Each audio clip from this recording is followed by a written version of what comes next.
Hi guys, welcome back to the School of Sensuality. I'm really excited for this podcast today, all about kink and play, done in a very healthy, pleasurable, and exciting way because we are both into the kink and sexuality world. So I'm really excited to have Angela on the podcast today. And I want to start it off with asking you, what are your favorite aspects of kink? I love that kink helps inform us about ourselves and allows us to play, right? Because we know that play is the work of childhood, and play is the way that children learn best. If you have studied childhood development at all, you know that play is the way that children are going to learn best. And the thing about that is that doesn't stop just because we turn 18. We don't stop learning through play just because we grew up and became adults. And people are afraid to play. I find that a lot of my clients, not only have they lost their play outside of the bedroom, but they don't know how to play inside of the bedroom. And kink offers us a way to find that play and to learn about ourselves and to kind of explore our relationships. I love that. And I love how you really just said that it's about play and yes, childhood education. I am an ex-kindergarten teacher and a school teacher. So a lot of the things that I have done is all revolved around play, like play through education, parallel play, and enjoyment. And it is true, when we're adults, we forget to play. And having these experiences is like, oh, is this something that I want to play with? Is this a curiosity that I can learn more about myself through like you did? And I know from my own journey that that has been such a the play aspect of kink and everything in the sexuality realm is just a self-exploration. I call it exploration and discovery into who we are. How I'm curious to know, how did you I'd love you to introduce yourself a little bit, and how did you kind of fall into the kink world or into the sexuality realm, if you'd like to tell us a little bit about your journey. Yeah, absolutely. So I'm Angela. I'm the Christian sexpert. If you guys aren't watching this on video, I look like a librarian with 17 cats at home. And I I am the like least expected sex educator that you're probably ever going to see. Um, and it's crazy how I wound up here. When I was really young, I was searching for a lot, answers as young people do. Um, and found kink when I was far too young to have found kink, but that's how a lot of people's stories go. But then I had a conversion experience for for Jesus, for evangelical Christianity. I became an evangelical Christian. And at the time, I was in college getting my degree in religion and psychology. And then, having become a good Christian, I immediately got married after I graduated with my degrees and did, the good Christian housewife thing for a lot of years. We had children later in our marriage, and I wound up joining an international online ministry because all of this time, that we had been married, I had been working, I'd, started having kids, and I still remain fascinated with human sexuality because where I grew up in small town America, good girls from small towns didn't go to school to become sex therapists or sex educators, right? So I have this degree. I'm not doing anything with it, but I remain fascinated with human sexuality and I'm studying anything I can get my hands on my own time. And I joined this ministry and I keep getting brought into the conversations about marriage and sex because I bring so much wisdom and expertise to the subject because I've been studying it for 20 years. And eventually I'm asked to join the leadership team for the ministry. And one of the girls, we're talking one night, and at this point, I've got a special needs son that I'm homeschooling, and we're talking about what we want to do when, our kids don't need us so much anymore. And I'm like, I see the damage that the modern American church has done to women's sexuality, and I want to be part of the solution because I believe that we are meant to have amazing sex lives. And I want to teach women how to have an amazing sex life within the framework of my faith. And I always say that God kind of laughed at me because he's like, yeah, that's not a later thing. That's a now thing. We're going to do this now. Because just a couple of months later, on a whim, I started my TikTok account. I started my TikTok in late January. And by Easter, I had gone viral with a video at over 5 million views. And everything just kind of took off from there. I started offering private coaching. I developed some products designed to help intimacy, both sexual and non-sexual intimacy in marriage that are available on my website. I recently spoke at a conference in front of 40,000 women about healthy sexuality in Christian marriage. So things got pretty serious pretty fast. And I feel like when things like that happen, it's just meant to be. Like with all the experience that Yes. you've had and who you are. And I loved how you said, like, for those who are not watching, you look like a librarian with the 15 cats at home. That's so it is very stereotypical, isn't it, in the way of what we presume and what we I guess what we're the society's condition of what sexuality is or what those realms are. And it's what I really, really love about the kink world is it's a space where it welcomes everyone from all walks of life, no matter who you are, no matter what you look like, no matter what your culture, your background. It's just such an all-inclusive space. I was in a kink party on the weekend, and I love the variety of people that are attending. You have your high heels, fishnet skirts and nipple tassels, and then you have the men just in their latex pants, and it's so liberating for people to just be exactly who they are and who they want to be. I've got a question for you. If for someone who is kind of listening to this podcast or watching this podcast in a way of like, okay, this is curious, I want to explore, I want to play, how would you suggest that they start going about this in their lives? So, when I'm talking with my clients about kink and my community about kink, I always the first thing I say is kink is anything, it's technically defined as anything outside of societal norms. So, with my community that I primarily serve, I'm serving primarily American evangelical Christians. And so, really, in a lot of the spaces that I'm serving, it's going to be missionary with the lights off, right? So smacking your husband on the butt while he's cooking dinner could be kink for a lot of my clients, right? And so when people have this revelation that it's anything outside of societal norms, they start to realize I might be doing a little bit of kink without even realizing it. Is that a thing that we're doing in our relationship? I don't know. And so really starting to look at what you're already doing and thinking about ways that you may want to start expanding your repertoire of things that you're already doing.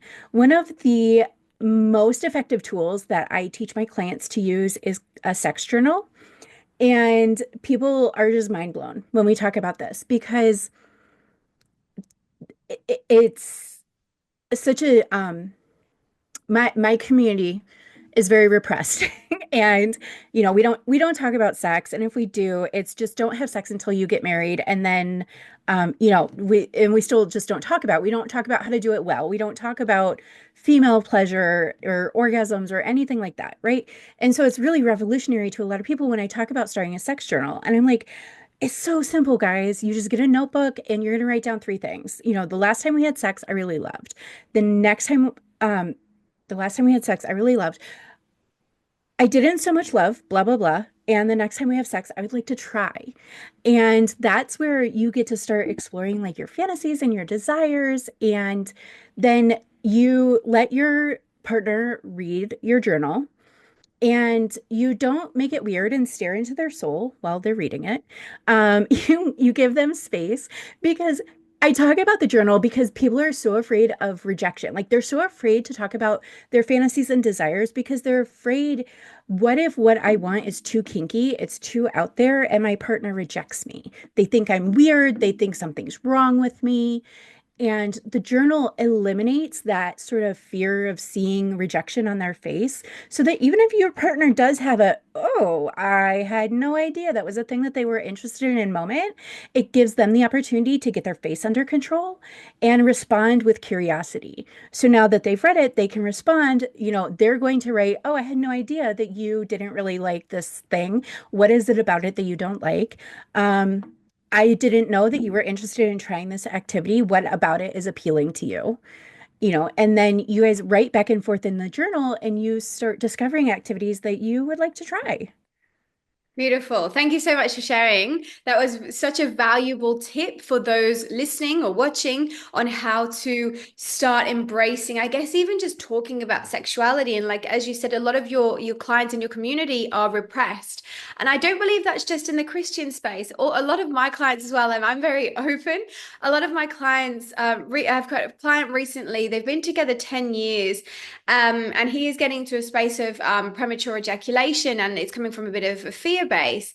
And I was like, okay, what conversations are you having around sex? What are you talking about sex? And it was like, oh, we don't talk about sex. And I'm like, whoa, okay, we need to take a couple of steps back here and start talking about sex. Just like you said, whether that's either writing in the journal or having the conversations where, you're sitting cuddling on the sofa, talking about sex as well, or opening the space for. And I love the idea of the journal where it's probably a little bit less intimidating. And we feel, like you said, sex is a thing that you wait until marriage, or it's always done behind closed doors, or it's as we're growing up, it can be dirty or shameful, when really sex is just absolute pleasure. And the more that you can actually bring this into your vicinity and into your everyday lifestyle, this is such an important part of foreplay. So like the foreplay starts outside of the bedroom, having these conversations around what you like, what turns you on, are you kinky, what are your kinks, what are your fetishes. This conversation is just going to awaken your mind and your body of your partner, so then they know. So when you're coming into the bedroom, they've got more of an idea, rather than kind of coming in with absolutely no experience. Yes, our bodies can learn as we go along in the experience, but the more that we have, especially for a woman as well, it allows a woman's body to feel so much more um open and relaxed, because she's feeling a lot more comfortable, a lot more safe in the experience, because of the foreplay that we've had that was not penetrative before. And there's so much what comes from that, I get to the lack of the sex education, which is exactly why we have this podcast and created the School of Sensuality, to really show and put it out there in such a comfortable way, for people to learn, and to learn what they can, to have more of that in the bedroom, really. Uh, yeah. Mm. Yeah, it's so important to people think that good sex just happens, right? Because Hollywood has sold us this narrative that good sex is just magical and it just happens, and everything's always perfect for other people, and we're the only ones that are struggling and stumbling and missing the entrance, or having issues with not lasting long enough, or things like that, and we're the only ones with those problems. But in reality, one of the things I talk about is good sex requires an investment of your time, talents, and resources, right? And that means that you need to financially invest in your sex life. If you want a good sex life, you have to financially invest in it. And that isn't just buying vibrators. That's, that is doing something like hiring a sex coach like you or myself. That is um, investing in online courses. That is creating an atmosphere in your bedroom that is conducive to sensuality. Um, that is going to therapy. If you are so repressed that, like you are experiencing vaginismus, that's, financially investing in your sex life by getting treatment for something like that. And we have to, if any part of your relationship is going to be healthy, it requires communication, and sex is no different than that. Completely. And I just exactly how you said, like, we go to the gym, we'll get a personal trainer, we'll have a food plan, we'll have an accountant, a financial advisor. It's just the same, just in sex as well. We didn't go to school to learn this. We need the education and the experience, just like you said, it's like having your journal, having the conversations, investing in what you need so it can build us within that. But I feel like there is a lot of shame around, especially around kink and sexuality, and shame of people just don't feel comfortable to talk about taboo subjects or comfortable to even like um talk about what they did in the bedroom or even like being nude in their body.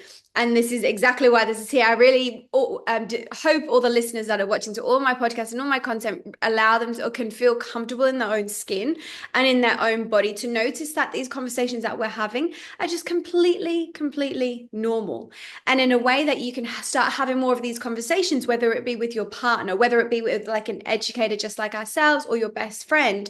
The confidence within your body is going to build, and it doesn't only just build a confidence in the bedroom, it builds a confidence as we go through life. Because if we can speak and act, have those vulnerable conversations in the bedroom when we're coming into life, whether we have an uncomfortable conversation with our brother, our sister, our boss, or our friend, you're actually allowing yourself to speak up and speak into vulnerability and come into this place and ask for what you're actually wanting, needing, and desiring in that moment. And then overall, your life is just going to be so much more fluid and flowing rather than kind of suppressing yourself and holding yourself down because it pours out into every angle as well. Absolutely. And I really want to stress that every woman deserves to feel comfortable in her body. You don't have to be skinny and gorgeous like Katy to feel comfortable in your body.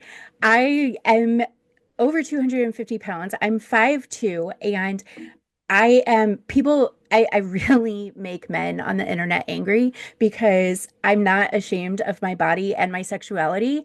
And that's deeply offensive to so many men because they think that as a fat woman, I should not be confident, that I don't deserve to have a man want me sexually. And the thing is, I've been married for over 20 years, and my husband is looking for every chance that he can get to hop into bed with me because he deeply desires to have sex with me. And part of that is because I know, like, guys, I have a mirror. I can see what I look like. I know I'm fat, and that's okay. This is the body that I have lived in my entire life, and it deserves pleasure. I deserve to have pleasure just as much as the skinny girl down the street. And so many women struggle with their thinking, well, I'll feel more comfortable in bed when I can lose 20 pounds or something like that.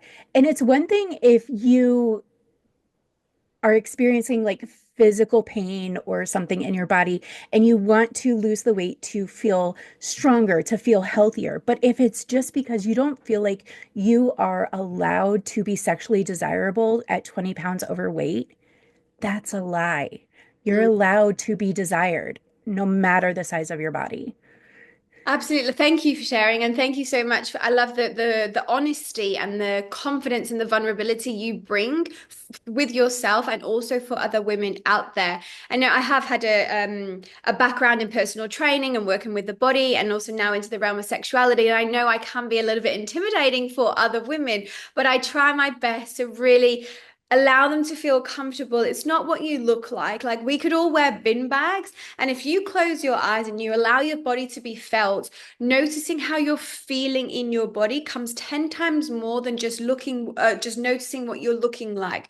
You can, like you said, you can look all different shapes and sizes, but it's really about how you feel. And like you said, we've all had, I guess, society's conditioning and the pressures of social media and Instagram thinking that we need to look a certain way. When reality, when we can let that go and just come into our body and just like, I am so comfortable and happy exactly the way I am. And I was going to I'd love you to share one as well. I'm just going to throw a little exercise in there for those who are listening who want to step into more comfortability with their body. An exercise that I love getting my clients to do is putting your favorite music on and standing in front of the mirror and just simply having a dance. And the first time you're going to stand there thinking, Katy, I'm having a dance. Like I danced when I was a child. I haven't danced again since. But the more that you can just flow with the music and let the music it go, this is really awakening the sensuality within your body and allowing you to feel so much more comfortable within your body and your own skin. And the more you go, yes, probably the first couple of times you'll be like just swaying a little bit, but then you'll be like rolling and loving and moving in every angle of your body, because this is how the confidence, the sensuality, and the awakening of your body is built. And that is one of the little exercises I teach in the School of Sensuality, supporting women to feel comfortable in their own skin, no matter the shape or size, no matter what they look like. I just want, the comfortability to be there for them, for themselves. So I'd love you to share another exercise that you share with your clients around how they can feel more comfortable within their body and sexuality. Yeah, that's actually one of the big things that I teach in my Patreon too, is because I talk about how from a young age, we are conditioned to disconnect from our bodies. Oh, you have your first period, pull an Elsa, conceal, don't feel, you still have to go to school, right? Hmm. And we live in this perpetual state of disconnection, and we don't know how to function in a way that allows us to listen to what our body is telling us and honor what our body is wanting and needing. And so, one of the things that I talk about is allow yourself to experience pleasure. And people kind of roll their eyes at me, and they're like, okay, yeah, like, oh, I have to allow myself to experience pleasure. Like, pleasure is something that just happens. No, that's not, and especially not as women in today's society. How many times have you said to your girlfriend when you're out having a drink, oh, I would love to have dessert, but I am not going to because, I need to lose 20 pounds or whatever. And instead, give yourself permission to say, hey, let's order dessert and allow yourself to have the pleasure of having dessert without guilting yourself for it. And it's not just about food. That is with so many other aspects of our life. I'm a homeschool parent of a special needs child with sensory needs. He needs 24/7 sensory input all the time. And I struggle with overstimulation, as do so many of my clients because they are also parents of young kids. And so, really identifying what your body needs to come to a regulated state. So, maybe instead of trying to push through the overstimulation, you take a minute and you say, my body is overstimulated. What's going to help bring me down? And creating a sort of like list of go-to things that are going to help your body come down from a state of overstimulation. So maybe that is deep pressure therapy via a really long, hard hug from your husband. Maybe that is having your husband take the kids so that you can get a 40-minute soak in a bath with, all of the candles and the smellies and things like that. And deeply allowing yourself to have that experience without telling yourself, I ought to be doing something else. I ought to be doing the dishes. I should be, you know, vacuuming or whatever. And allowing yourself to experience the pleasure of that. I love all you shared within that, and it's so true. But that's the thing, so many women are feel guilty for actually experiencing their own pleasure or shameful around it. And I love there's something like if the 75 hard challenge, the Hmm. yeah. So I've like Yes. right, everyone wants to do this 75 hard challenge. I get it. You need to drink your water, you need to eat your food, you need to, do your exercise. But do you need to call it hard? And do you need to be putting so much pressure onto your body? What about if you created a 75 pleasure challenge, or even just having one day of pleasure within that moment? Because pleasure is also, yes, pleasure is a beautiful luxury way of being, but it's also part of your life. Pleasure doesn't have to be just a 4 week holiday in Thailand or an exotic island. It doesn't have to be a whole 5 hours. Pleasure can be literally the 3 minutes that you take when you wake up in the morning. Pleasure can be the 3 minutes that you're cooking your food when you're just putting your music on and having a bit of dance. Pleasure can be literally sitting in the garden and picking some flowers with your family, with your children. Pleasure can really show up in so many different areas of life. And the more what we start creating these moments of pleasure, then that leads onto the external within our life. And then that also comes into our body, which then relates over into the bedroom. So it's really about creating these little moments as much as you can. So when you're feeling so, you're not feeling that the hardness and the discipline that we need to feel in the 75 hard challenge, you can just feel as like, oh, I've had a really nice day out in nature. I've had these conversations. I've had this dessert and I feel really good about myself. So you're feeling so much better. Your body and your senses are going to be so much more awakened when you are coming into the bedroom for your kink and your play or whatever you're desiring with on that.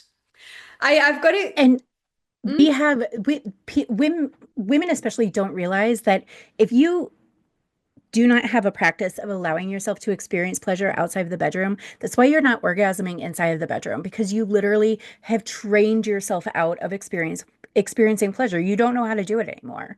And so you have to start experiencing pleasure outside of the bedroom so that you can start experiencing it inside the bedroom. 100%. And I do a lot of workshops on orgasms for women. And they're like, yeah, okay, we're going to learn this big orgasm. And really what it is, it's starting so basic on your stress levels, the pleasure that's in your day-to-day life already, how much you're scrolling on your phone, and the relationship that you have with your own body. This all needs ticking first before we even come into these non-penetrative, no-touch orgasms, because we need to start with the basics. It's like, running a marathon. We're just going to go straight into a marathon straight away. There's quite a lot of things that we need to do to support your body. But when we do those things and really take that time, then your pleasure becomes limitless. As soon as you really start implementing these part of your new routines and new habits and day-to-day way of being, then that all just flows as we go on. And I think that's quite a lot of women obviously with time poor will come into the bedroom, okay, I need a quick orgasm, but if we can implement a few of these little things around in our day-to-day life, it kind of will flow a lot more easy and a lot more simple for the women. I do have a fun question for you I'd love to ask. Of course. If you were to throw a kink party, what would that look like and what would that be? What would be involved? Um, I don't know if I'm the best person to answer this because obviously with my faith, like that's not, Mm. we wouldn't do a party. So it would be with my husband and I. Okay. Um, We'll, I we'll go mean, to you and your husband. yes. As a couple, what would be the things to do with kink and how would you envision that experience? Just to give a bit of an idea of what's possible to the listeners out there. Absolutely. My favorite thing to talk about with kink, exploring kink and, things like that is sensation play because sensation play encompasses so many things. One of the things that I talk about a lot is the evangelical church is really great at condemning the things that it doesn't understand. And so I have a challenge with a lot of my followers that they hear kink and they think it's like hurting someone. And, I literally posted about kink a couple of days ago and I've got this guy going so hard in my comments because he's like it's illegal to cause bruises on your partner and I'm like, what do you think kink is, dude? Like, nobody's beating each other with chains. Like, dude, no. Like, get the kink. Stop overcomplicating this, people. Stop. Kink is about mutually pleasurable experiences. Mm. And sensation play is such an amazing place to start with that. One of the things that I love suggesting to people who want to explore kink is a Wartenberg wheel because they look super wicked and crazy, but they're not. So if you're unfamiliar, and if you're watching this on video, I'm going to bring one up here. So a Wartenberg wheel it's actually a tool used in neurological exams, and it's a little stick with a wheel with little pointy spikes on it. And it looks super wicked and like it's going to cause a ton of pain. But the reality is, it actually just brings a super unique sensation. So you roll the wheel over your skin, and they use it in neurological exams to test whether a patient can feel the sort of little prick on their skin. But when you bring it into the bedroom, it changes the way that it feels changes with the amount of pressure that's applied to the wheel. So if you go super light, it's almost like a tickling sensation, and you can go harder and start to get into a little more of an owie sensation. You I don't even know if you could inflict actual pain with a wheel. You'd have to work really hard at it. But exploring each other's bodies and what sort of sensations you can produce with different amounts of pressure on different parts of your body with just a wheel, a Wartenberg wheel, is an amazing experiment with kink because first of all, you can get the wheels on Amazon for less than 10 bucks. So this is a very cheap investment into sensation play, but also running the wheel over your forearm, down to your hand, down to your fingertips produces a wildly different sensation than running it along your inner thigh. Mm. And and that it and for kink is so psychological because the fact that the wheel looks so mean and nasty and then produces such a delightful sensation, it's that psychological play that really gets a lot of people. And when I do in-person events and I take a wheel and I pass it around, literally every person runs out and buys one immediately afterwards because they're like, this feels amazing.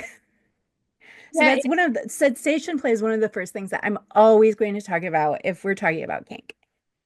and I love how you said, it's a psychological effect of seeing such an object that potentially can be, quite intimidating. But when you can like really you're in your experience and you're in full trust with the person that you're with, they're not here to really strangle you or get too many bruises on you. It's such a fun experience. And another one that's coming to me is wax.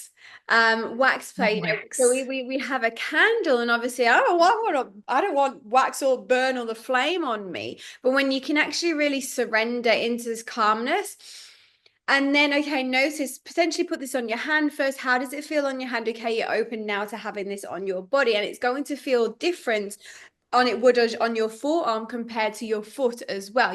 Generally I live in Thailand, so I generally walk around barefoot. So my feet are quite conditioned to walking without shoes on, as say.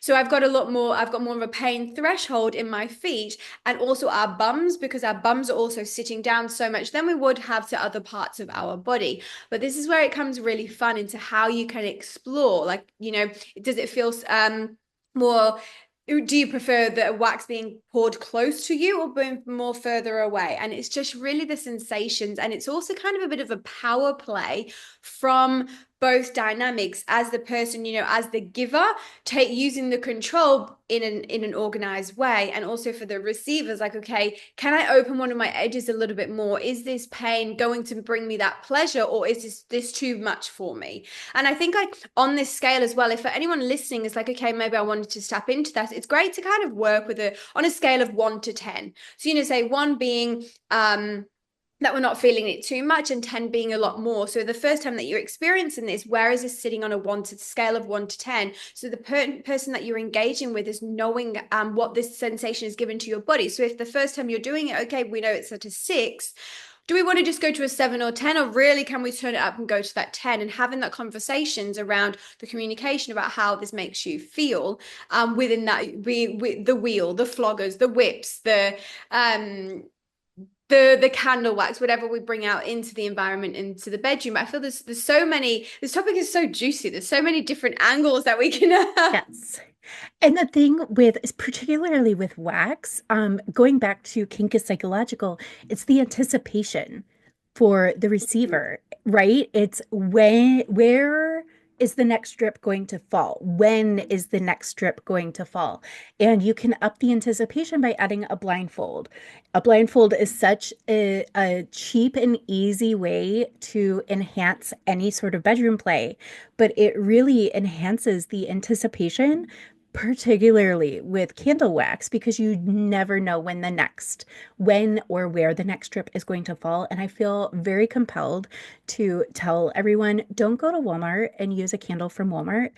those will burn you. Go online and buy a what they're called body safe candles, and they have a much lower burn point than the candles that have added dyes and fragrances to them. You run the risk of scalding yourself or your partner with like a Walmart jar candle than you do with a body safe candle. So just I feel compelled to give the safety notes. Good, thank you, thank you, and definitely, it was great that to add that in there as well. And I think with like with all these kink experiences, they can just be the experience of the sensation play, and then if this is the turn on, this is what leads you forward. This can lead into yummy sex and play within the bedroom, especially another like a kink sensation play in the bedroom. What I love, I'm going to share is using temperature play during oral sex. So whether you have an ice cube in your mouth, ladies. You could put an ice cube in your mouth, allow your mouth to feel cold, and then you're going down on your partner, and then having a warm cup of tea and swapping between both. If he is blindfolded as well, the anticipation and the sensations that he's going to be feeling within him. Plus, it's also really exciting as a giver to do because that they don't know what's coming, but we're just having fun with it as we're playing as well, or even you could add some chocolate or some peanut butter or some honey onto that as well with the strawberries. And it's such a good way to have, like, let's say a date night. Sometimes, date nights, we often go out for dinner, but this could be something that we can add in without the expectation of it needing to be sex, or it needed to be something, and we're just simply in an exploration with each other in this moment and exploring different kinks, different sensations. That's also going to boost the intimacy and the connection within the relationship as well. Yes. And so if we want to talk about temperature play, one of my favorite things to talk about with temperature play is glass toys, because glass is a really great medium for conveying temperature. And so you can get glass dildos on Amazon for less than $20 because I just bought a new one. I saw, I was trying to show my friend something on Amazon and it popped up in the search results and I was like, oh, that's so pretty. I need to buy that. And it was less than $20. But glass is amazing because you can get a bowl of warm water, you can get a bowl of ice water, and it's basically the same glass as your Pyrex baking dishes. And so it's going to hold the temperature of the water that you put it into. And so using that, whether you're using that for penetrative activities or just to drag it over their skin, is another great way to play with temperature that is so yummy. And that thrill of, can I make their whole body shiver? Can I make, you know, can I drive them to the point of they can't take it anymore in a good way, right? That they need me. Like I have created that desire for me, with being the one that is giving the sensations is really empowering for a lot of women who are not used to advocating for themselves and their pleasure in the bedroom. And so it's really empowering for a lot of women to be the ones that are providing the sensory experiences because they're getting to direct the show when that's not typically something that would happen. Mm. And within that as well, I'd love to just expand on that. With, let's say, there's a couple having an experience and something like awkward or uncomfortable would come up. How would you suggest for the couple in the moment to navigate that process so they not holding on to this experience into a negative way, and holding on to, it's like, okay, well, we've navigated, we've had this experience, been a little bit uncomfortable. How can we navigate this forward so we're still in a healthy way and it's not like kind of traumatize someone, for example? So I think a lot of people have this sort of Hollywood sets, we'll go back to Hollywood sets up, these really terrible expectations for our sex lives, right? Um, and that everything needs to be perfect all of the time. And that's simply just an unrealistic view of what sex is going to be because statistically, that's impossible. If you're having, like, you can have sex once and have it be amazing.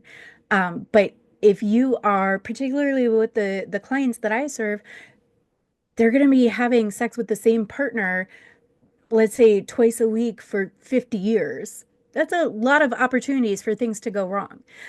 Statistically speaking, there's a lot of opportunities for something bad to happen. And I like we have had my husband and I have had instances where, like one of us got hurt because, you know, things didn't go like we thought that they were going to go, or, somebody slipped, or, you know, literally like socks on a hardwood floor. That's gonna go badly at some point, right? It doesn't have to be, like somebody drew blood with something crazy. But the point is, the ADHD takes over. So the point is that, first of all, having an expectation of at some point something's going to happen and it's going to be bad. And that is a normal part of our relationship. And so I think, first of all, setting the expectation that at some point something's going to go wrong, and that's okay. And the other thing is, if we are framing kink as a way to learn more about ourselves, to learn more about our relationship, you can't always just learn good things, right? You can't always learn about the victory parades after World War II without also learning about the atrocities that happened before it, right? Like if Mm, we're going back to school teachers, right? So when you are learning, you're going to learn, yes, these are the things that I love. These are the things that I want to do more of. But part of the learning process is, I don't like that activity. I don't like it. I don't want to do it again. And that is okay, because that's part of learning and growing. And what's amazing is if you are with the same partner for years on end, but even within yourself, the things that I talk about this a lot too. I've been married for over 21, 21, might be 22. I don't even know. I've been married for a really freaking long time. There are things that I enjoyed as a 22-year-old newlywed that I absolutely despise now when I am in my 40s. And there are things that I would have never have done as a 22-year-old that are on my favorites list now, because we have learned and grown as a couple. I have grown as an individual. I am not living in the same body that I was 20 years ago. I have a progressive genetic disorder. My body cannot move in the ways that it did prior to having children. I have a C-section scar that sometimes if you hit it just right, my soul leaves my body for a minute, even 10 years after the C-section. And those are the sorts of things that nobody talks about with sex, that your body is going to fail you at some point and it's going to disrupt your sex life. But that doesn't mean your sex life becomes any less fulfilling. It means that it evolves. beautiful. Thank you so much for sharing. I love how you added that in. It's like I feel that it's such an important point for women who are potentially, thinking that this something has happened, and so they're holding on to the experience that was really uncomfortable and maybe fearful to do it again, rather than just open as like, okay, this is we've experienced this, we've had this happening. How can we communicate and move through this together in a way of feeling more comfortable and safe within that experience. So thank you very much for adding that in. I think that was very valuable. Yes. One Mhm. of the things that I like to tell my clients to do is you have to try something twice. Like if you have a strict boundary of, I tried that once, I hate it, never again, like honor that. But if we tried it, it was a little traumatizing because we didn't know what we were doing. I didn't like, maybe I had the wrong expectations and things didn't go the way that we thought they were going to go because we didn't actually know the toy was going to do that thing that it did. And it caused pain because I didn't know it was going to do that, right? Or, like that sort of thing. If it's not like so awful that the thought of doing it again makes you want to cry, like maybe talk about trying it a second time, because now you have established that's how that's supposed to work. Okay, so if we make these couple of adjustments, it might actually be pleasurable the next time. And so I think a lot of times trying something the second time gives you a better idea of whether you are actually not into it or if you just didn't know what you were doing. Yeah, perfect. That's the definitely such a good way. And I know I've had experiences like that in my life. I've done something and I was like, okay, I didn't love it, but it's not like I hated it, but I'm open to giving it another go. And then I've obviously had a lot of experiences in the sexual realm. I was like, okay, I've done that. That's not really something that I'm wanting to do again. So, and just honoring myself within that. Oh, this podcast was so yummy and so juicy. I definitely feel like there could be a part two within this. So, like, we have to stay tuned. And if any of the listeners and watchers out there, if you've got any questions or anything came up or you're a little bit curious, I'm going to put Angela's links towards all at the bottom, and feel free to pop any questions below if there is like something that you want to learn more about, or you do have the curiosities, or you're wanting to maybe know where you can get the toys. We will pop all the links at the bottom. And thank you so much, Angela. It was very, very insightful. I'm very, very glad that you jumped on the podcast today here at the School of Sensuality. And yeah, we'll have to stay tuned for part two. Thank you so much for having me and go have good sex. Yay! Thank you, thank you. Bye, guys.